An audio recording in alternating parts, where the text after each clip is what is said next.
Please like చేయండి, share Pestalozzi. చేయండి, subscribe చేయండి.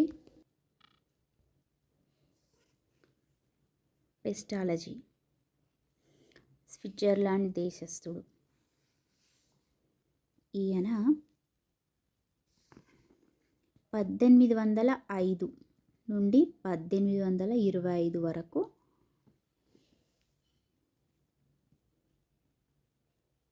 మోడర్న్ బోర్డింగ్ అనే పాఠశాలలో విద్యా ప్రయోగాలు నిర్వహించాడు.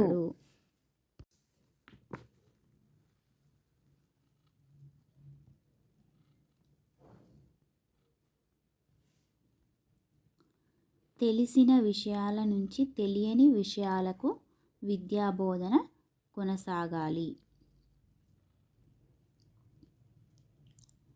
తెలిసిన విషయాల నుంచి తెలియని విషయాలకు విద్యాబోధన జరగాలని ఏ శాస్త్రవేత్త తెలియజేశాడు అంటే పెస్టాలజీ.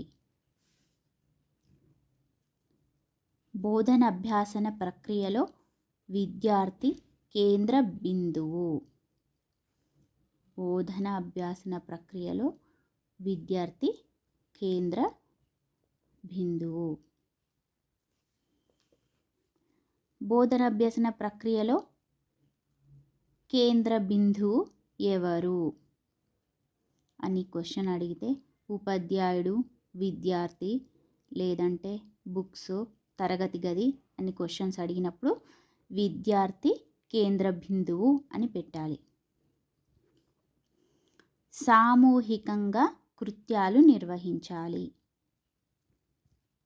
నెక్స్ట్, ఉపాధ్యాయులకు ప్రత్యేక శిక్షణ అవసరం. ఉపాధ్యాయులకు ప్రత్యేక శిక్షణ అవసరం. విద్యార్థి స్వయంగా అనుభవం ద్వారా విద్య నేర్చుకోవాలి. విద్యార్థి స్వయంగా అనుభవం ద్వారా విద్య నేర్చుకోవాలి.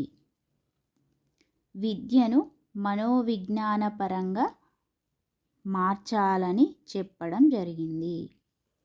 విద్యను మనోవిజ్ఞానపరంగా మార్చాలని చెప్పడం జరిగింది. ఇవన్నీ కూడా పెస్టాలజీ కిందికి వస్తాయి. 1780లో ఈవినింగ్ ఆఫ్ ఏ హెర్మీ అనే గ్రంథాన్ని రచించాడు. ఎవరు? పెస్టాలజీ. ప్లీజ్ లైక్ చేయండి, షేర్ చేయండి, సబ్స్క్రైబ్ చేయండి.